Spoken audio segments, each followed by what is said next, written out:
An attorney at the Master's office in Johannesburg says the hack plus COVID-19 have exacerbated poor service delivery. The Department of Justice was hacked almost 2 months ago, affecting court cases and people in need of documentation from the Master of the High Court's office.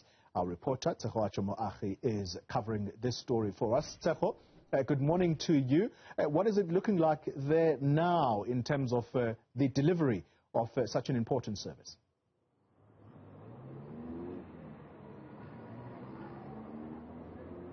Good morning, Xoli. So at the moment, it is not as busy as what we have heard it has become over the last couple of days. So a much quieter day for those that work at the Master of the High Court office here in the CBD of Johannesburg. But as you mentioned in that intro, an attorney has really spoken out about the service, the lack thereof of service delivery that has now taken place due to the hack and of course then COVID-19 also accelerating that lack of service delivery. But let's just get an understanding from him as to what is happening at this Master's office here in the city of Johannesburg. His name is Kumo Ramuleng. Thank you so much for your time. Kumo, let us start off with what are some of the issues that you are seeing as an attorney here at the Master's office before the hack? Let's start off with that. Look, essentially with the COVID-19 situation, it's led to an exacerbation of, I think, underworking of staff, etc., etc. So the service delivery has really slowed down. There's not enough people here to assist people, and which has really brought a huge delay in winding up any estate or getting letters of authority or executorship or anything of that kind. So that's the biggest issue right now, is that the service delivery is not as accurate or as expedient as it should be. And so with that, and then the hack then comes along on the 2nd of September, how has that affected the work that you do for your clients here?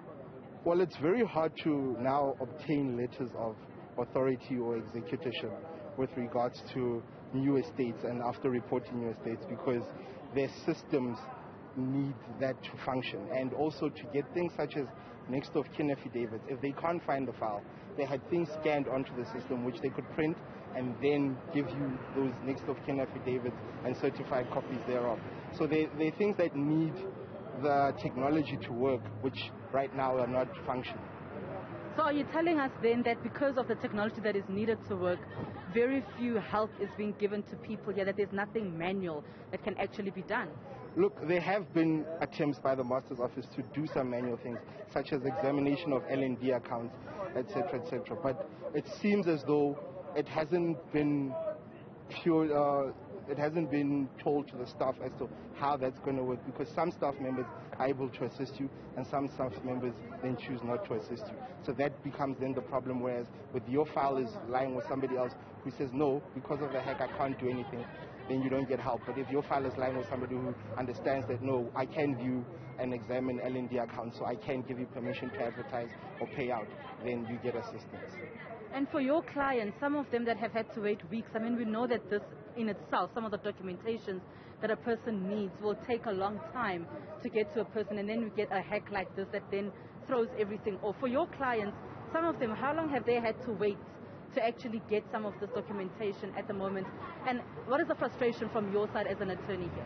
The frustration on my side is that clients are impatient, and it's understandable. They've lost somebody and they want to wind up the estate as quickly as possible. But then it then comes across as if we're not doing our job with the slow responses, etc., etc. And I've had a client now who's waited for around 9 weeks to get permission to have the estate pay out.